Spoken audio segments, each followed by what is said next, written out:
البدع والأهواء، أهل البدع العقائدية وأهل البدع السياسية. نقول بيننا وبينكم السلف، بيننا وبينكم الكتب، كان فيقول البدع بيننا وبينكم. Bismillahirrahmanirrahim. Sebenarnya sedap juga ya kalau ada apa? Ada yang begini. Tidak tahu. Ini kan sepi. Kopi. Enggak apa gas. Ada kelas. Oh itu waktu puasa kita tengok gitu.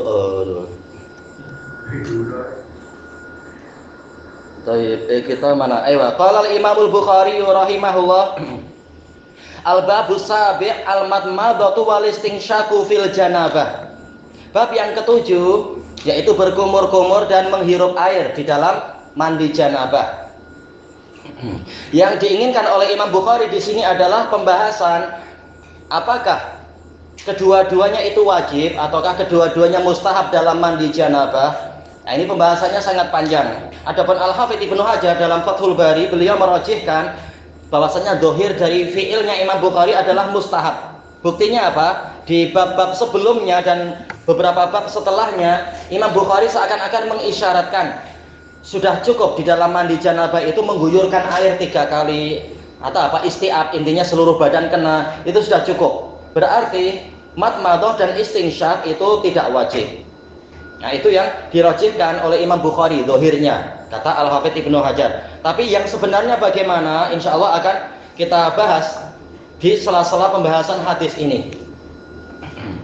Baik. Qala Imamul Bukhari rahimahullah al-haditsu tasi' wal khamsun ba'dal mi'atain 259.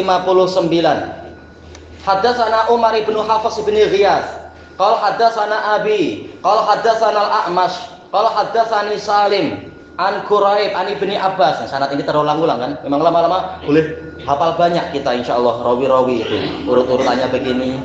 Ya lama-lama hafal kalau kita sering membaca macam ini. Insyaallah. An Ibni Abbas radhiyallahu anhu maqal haddatsatna Maimunah bintul Harith radhiyallahu anha menyampaikan hadis kepada kami qalat sababtu lin nabiyyi sallallahu alaihi wasallam ghusla. Saya mencurahkan air mandi untuk Nabi sallallahu alaihi wasallam. Fa afragha bi yaminihi ala yasarih. Kemudian Nabi mencurahkan dengan tangan kanannya, mencurahkan apa maf'ul bihnya yaitu mencurahkan air ke tangan kirinya. Fa ghassalahuma. Setelah itu beliau mencuci kedua tangannya. Kalau dalam riwayat yang sebelumnya kan ghassalaha, mencuci tangan kiri. Tapi bukan mustahil sekalian kan, cuci kanan kiri sekalian. Summa ghassala farjah. Setelah itu beliau mencuci kemaluannya. Summa qala biyadihil arda. Setelah itu beliau menggerakkan tangannya ke tanah, yaitu apa? Mengusapkan ke tanah. Famasahaha biturab. Beliau mengusapkan, menggosokkan. Tapi gosok jangan terlalu keras ya. Kecuali sesuai keperluan. Yang penting jangan sakit. Kalau dalam riwayat yang lain memang Rasulullah menggosok dengan kuat, tapi tangan beliau kuat. Tak apa. Kenapa? Ya semampunya. Yang penting menghilangkan kotoran yang ada. Beliau mengusapkannya ke tanah. Summa ghassalaha. Setelah itu beliau mencuci tangan kirinya itu lagi. Setelah kena tanah dicuci baik-baik. Summa tamatmadha wastansyak. Setelah itu beliau melakukan matmadhah, berkumur-kumur, dan istinsyak, menghirup air ke hidung. Summa ghassala wajhah. Setelah itu kemudian beliau mencuci wajahnya. Wa afadha ala ra'si, dan mencurahkan air ke kepala beliau. Summa tanaha, ini diringkas, jelas setelah itu apa? Mencuci seluruh badan tentunya. Summa tanaha. Kemudian beliau berpindah. Fa ghassala qadamai. Selanjutnya beliau mencuci kedua telapak kakinya. Summa utiya bimindil.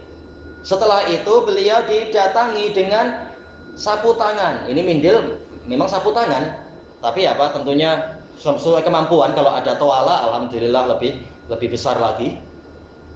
Falam yang bih. Namun beliau tidak mau menghilangkan air dengan sapu tangan tadi. Sapu tangan ya istilahnya ya di sini.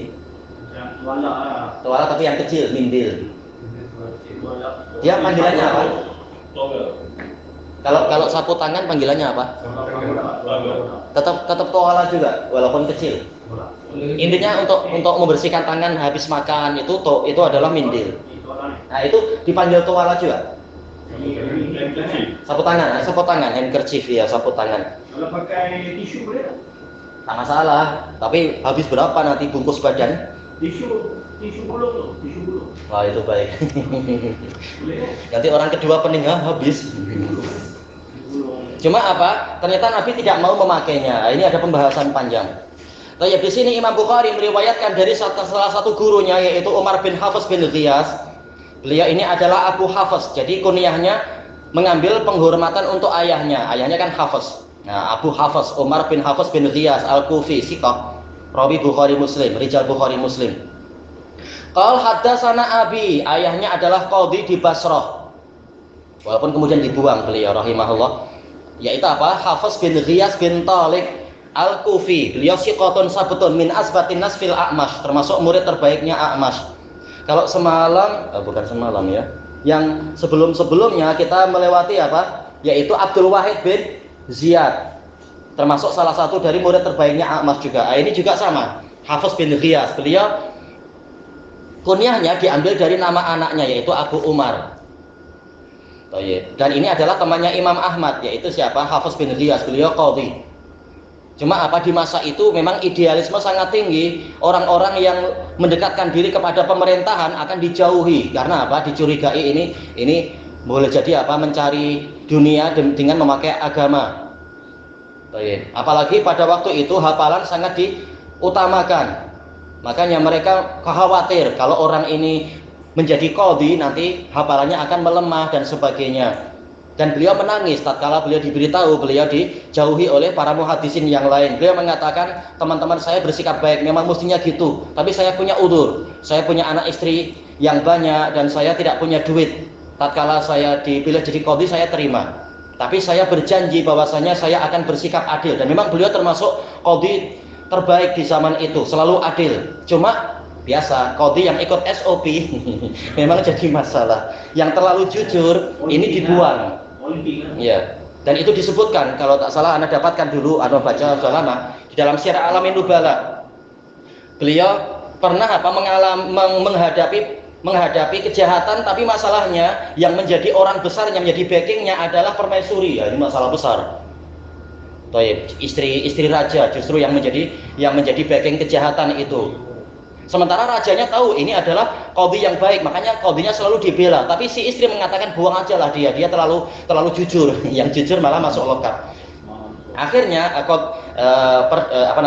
Amirul Mukminin tak ingin menyakiti hati istrinya, tapi juga tidak ingin memenuhi semua keinginan, maka beliau dipindah dari Basrah ke tempat yang lain, biar tidak mengacau di ibu kota. Bukan Basrah, Surraman Ro'a. Kemudian dipindah ke Basrah ya. Ibu kota waktu itu di Surraman Ro'a. Ya jelas.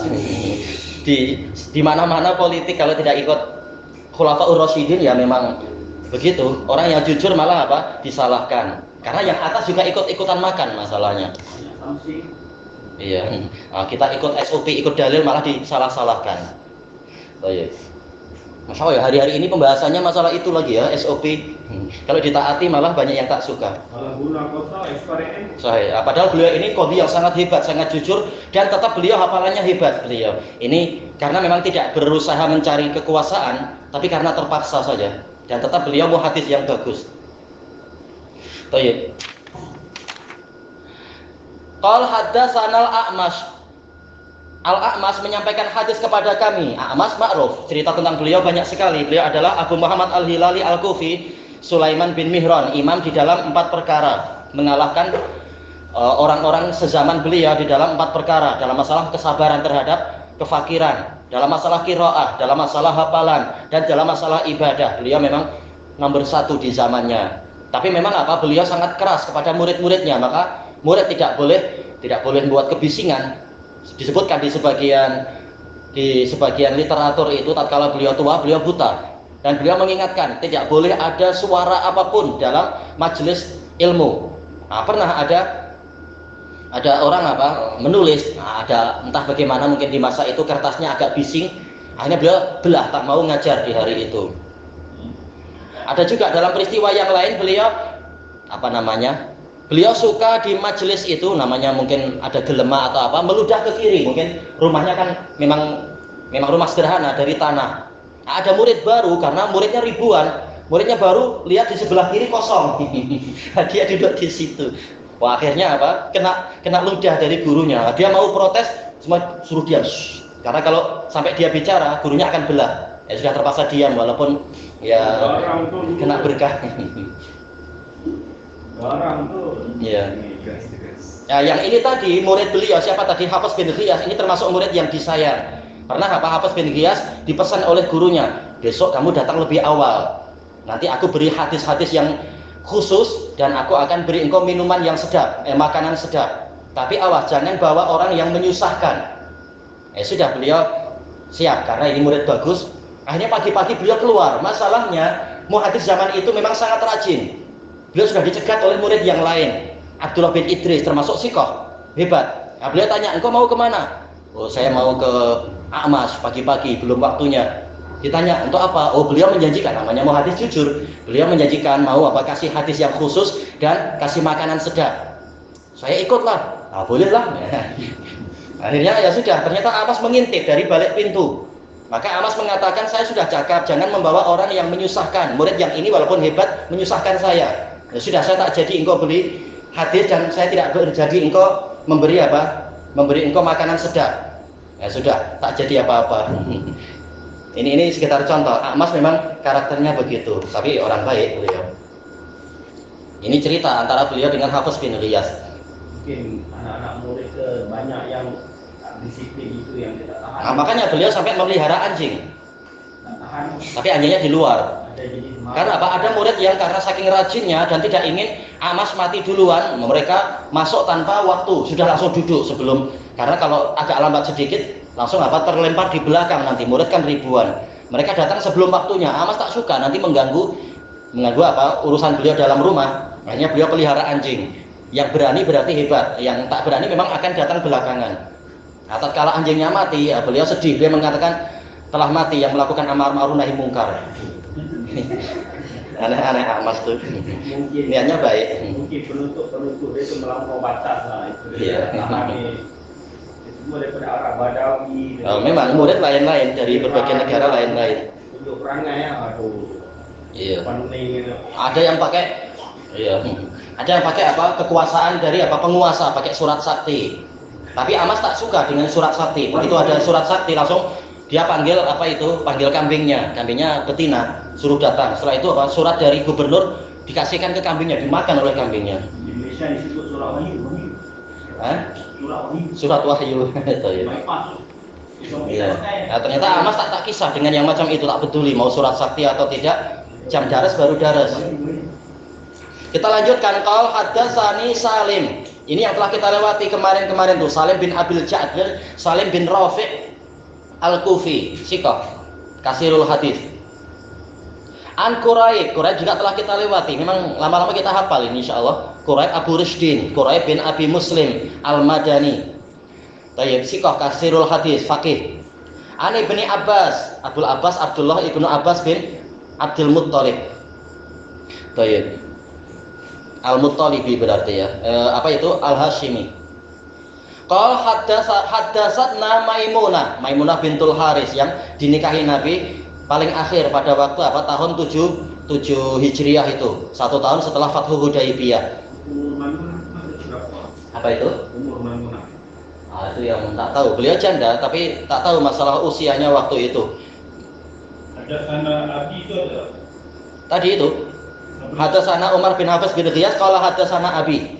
Abi itu tadi itu Hafiz bin Ghiyas bin Thalik. Ayahnya adalah hakim tadi itu. Baik. Ini berarti apa? Ada 3 tabi'in. A'mas ini tabi'i, Salim juga tabi'i, Quraib tabi'i juga. Jadi ada 3 tabi'in di sanad ini. Ibnu Abbas meriwayatkan dari Maimunah, ini sahabat dari sahabat. Maimunah wafat di Saraf, di luar Makkah. Istri Nabi yang paling akhir wafat. Iya. Qalat sababtu lin nabiyyi sallallahu alaihi wasallam ghusla. Saya mencurahkan air mandi untuk Nabi sallallahu alaihi wasallam. Ghuslan, ghairnya itu di dhammah, ini adalah air untuk mandi sebagaimana dijelaskan oleh Al-Hafidz Ibnul Mulaqin rahimahullahu taala di dalam At-Tawdih beliau. Dan ini menunjukkan khidmatnya istri kepada suaminya di dalam perkara-perkara yang baik. Tapi kalau kerjasama jadi bandar narkoba jangan, tak boleh ta'awun dalam kejahatan. Fa afragha bi yaminihi ala yasarih. Kemudian Nabi mencurahkan air. Maf'ul bihnya dihapus karena ma'ruf, yang dicurahkan air tentunya. Ke tangan kanannya, dengan tangan kanannya ke tangan kirinya untuk mencuci tangan kiri. Sekaligus tangan kanan sekalian dicuci. Toh memang mencucinya dengan tangan kanan, nah sekalian aja. Baik. Summa ghassala farjah. Disebutkan oleh Ibnu Battah rahimahullah, di sini mustahab sebelum kita mandi mencurahkan air ke seluruh badan, mencuci kedua telapak tangan lebih dahulu. Ini mustahab. Setelah itu mencuci kemaluannya, ia membersihkan dari air mani dan semacam itu. Bagaimana kalau yang diingatkan oleh Imam Nawawi dalam Syarah Sahih Muslim, terkadang orang itu lupa. Masalah mencuci kemaluan ini terkait dengan apa? Terkait belum mandi dia, ini baru mencuci kemaluan. Sekedar menghilangkan najis atau menghilangkan kotoran, belum niat menghilangkan hadas itu, kata Imam Nawawi. Makanya tatkala dia nanti mengguyurkan air ke seluruh anggota badan dengan niat mandi janabah yaitu menghilangkan hadas, dia juga perhatian jangan sampai kemaluannya itu tidak terkena air dengan alasan tadi kan sudah, tadi lain, yang ini lain. Nah, ini Imam Nawawi mengingatkan, dan itu juga dinukilkan oleh sejumlah pensyarah setelah Imam Nawawi. Yang tadi, yang sekarang di hadapan kita ini adalah mencuci kemaluan dari kotoran-kotoran.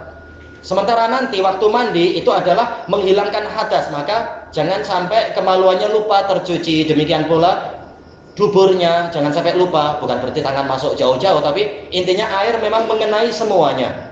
Jangan sampai kita mengatakan, yang tadi sudah tak perlu kena air lagi. Tetap wajib kena air karena niatnya lain-lain, urusannya lain. Ini diingatkan oleh Imam Nawawi. Makanya wajib kena semua memang tatkala mengguyurkan air ke seluruh badan. Nah, dibantu digosok-gosokkan atau memang sengaja menyiramkan air ke kemaluan dengan niat menyempurnakan mandinya itu. Jangan bersandar kepada pencucian kemaluan yang pertama tadi itu. Summa qala biyadihil ard. Qala maksudnya adalah fa'ala. Dijelaskan oleh Ibnul Mulaqin, demikian pula murid beliau yaitu Al-Hafidz Ibnu Hajar. Ini itlaqul qaul alal fi'il. Kan asalnya fa'ala, yaitu menggerakkan tangan. Tetapi kenapa mengatakan qala? Ini perluasan bahasa Arab memang seperti itu. Dan itu biasa di hadis-hadis, qala biyadihi, mengisyaratkan dengan tangannya. Istilahnya qala. Ini tak masalah. Fa masahaha biturab. Kalau dalam riwayat yang lain, fil ardi, qala biyadihi fil ardi atau alal ardi. Di sini tahu-tahu al ardo dia mansub bin nazil khafid, dia mansub karena huruf penkhafidnya hilang. Asalnya kan alal ardi atau fil ardi. Setelah itu beliau mengusapkan tangan kirinya tadi ke tanah untuk menghilangkan adza, menghilangkan kotoran-kotoran yang menempel di tangan. Summa ghassalaha, setelah itu mencuci. Jadi walaupun tanah ini adalah mutahhirah, pencuci juga, tetapi kalau untuk munaqi yang memang betul-betul hilangkan kotoran adalah air. Memang air lebih bagus, anto, lebih bersih. Makanya setelah diusapkan ke tanah atau mungkin kita sekarang pakai sabun boleh, tak masalah. Kemudian dicuci lagi dengan air. Summa tamatmat. Setelah itu beliau berkumur-kumur. Ini yang jadi masalah. Apakah dia wajib atau mustahab atau apa? Sebagian ulama mengatakan tatkala madmadah dengan istinsyak ini adalah amalan wudu, dan itu dibahas dalam kitabul wudu. Sementara telah terbentuk ijma, dinukilkan ijma oleh Imam Nawawi, wudu di dalam mandi itu tidak wajib. Yang wajib apa? Yang penting isti'ab. Airnya memang meliputi seluruh badan. Tatkala wudu tidak wajib, berarti kata sebagian ulama, tamatmat yaitu berkumur-kumur dan menghirup air ke dalam hidung juga tidak wajib. Karena apa tadi? Wudu tidak wajib di dalam mandi. Sementara madmadah dengan istinsyak ini adalah amalan wudu. Baik. Adapun Imam Ibnu Rajab Al-Hambali rahimahullah, beliau menggunakan sudut pandang yang lain. Sudut pandang yang lain maksudnya bagaimana? Yaitu sudut pandang qiyas. Kalau dalam wudhu saja, yang mana ini menghilangkan hadas kecil saja, itu disyariatkan berkumur-kumur dan istingsyak. Tapi ini wajib atau mustahab? Nah, berarti kembalinya kepada pembahasan dalam kitabul wudhu, yang mana yang rajih, yang namanya mencuci wajah kan ini rukun, mencuci wajah namanya wudhu. Sekarang wajah itu mana? Ma tahsulu bihi al-muwajah indal liqa. Dikatakan wajah adalah seluruh bagian yang di situ dihasilkan sikap saling berhadapan tatkala berjumpa. Nah, sekarang jadi pembahasan apakah rongga mulut dan rongga hidung itu termasuk wajah? Memang ini khilaf sejak dulu. Barang siapa memilih salah satu tak mengapa. Tapi yang terkuat adalah yaitu rongga mulut bukan termasuk wajah. Kenapa? Tanpa kita membuka mulut pun sudah dikatakan kita sudah berhadapan. Biasanya orang berhadapan tak perlu buka mulut. Berarti memang walaupun bibir kita itu wajah, memang wajib dicuci, tapi bagian dalam dari mulut itu tidak wajib dicuci.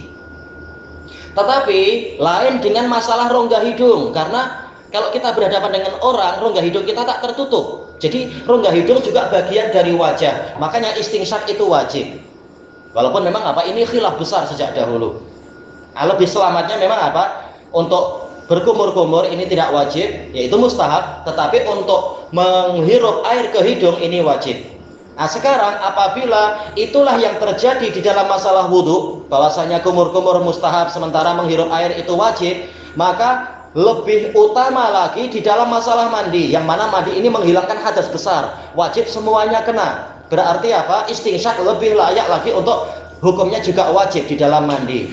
Jadi, dan ini yang lebih selamat. Dalam masalah mandi tak mengapa kita tidak berwudu, tetapi istingsyak hendaknya jangan ditinggalkan. Kalau berkumur-kumur boleh ditinggalkan, karena dia bukan bagian dari permukaan badan. Mulut bagian dalam mulut bukan bagian dari permukaan badan. Tapi untuk istingsyak wajib, karena rongga hidung itu akan selalu nampak dari luar.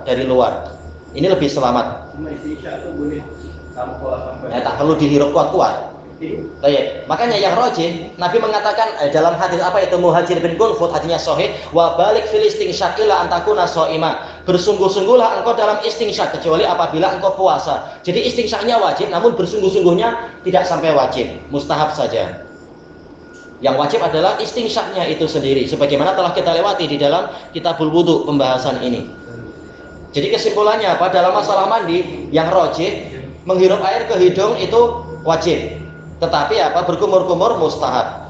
Barang siapa memilih yang lain tak mengapa. Ini khilafnya besar memang. Intinya seluruh anggota badan wajib kena. Kita lanjutkan, summa ghassala wajhah. Setelah itu beliau mencuci wajahnya. Wa afadha ala ra'si, mencurahkan air ke kepalanya. Telah kita lewati mustahabnya 3 kali, tapi 1 kali pun tidak mengapa. Summa tanaha, ini diringkas. Kita telah melewati riwayat-riwayat yang lain, hadis yang lain, yaitu seluruh anggota badan juga disiram setelah menyiram kepala. Tanaha ay tahawwala, berpindah, kata Al-Hafidz di dalam Fathul Bari. Apa hikmahnya berpindah? Disebutkan oleh sebagian pensyarah, ana lupa kalau tak salah Al-Qastolani di dalam kitab beliau Al-Hadiyus Sari. Beliau kalau tak salah beliau yang ana baca itu, yaitu hikmahnya adalah boleh jadi tempat pertama itu ada najis atau ada kotor di lantainya itu, maka Nabi pindah ke dekat pintu yang sedikit lebih tinggi barangkali, kemudian dicuci kakinya, fa ghassala qadamai, yaitu telapak kaki sehingga mencapai buku lalinya, mata kaki. Summa utiya bimindil, setelah itu didatangkan sapu tangan.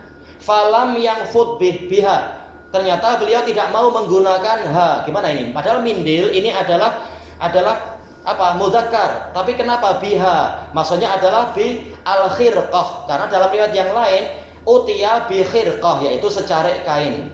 Makanya tahu-tahu berubah menjadi muannas, yaitu biha.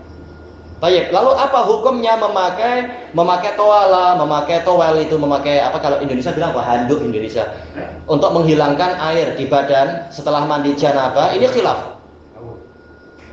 Ya, towel.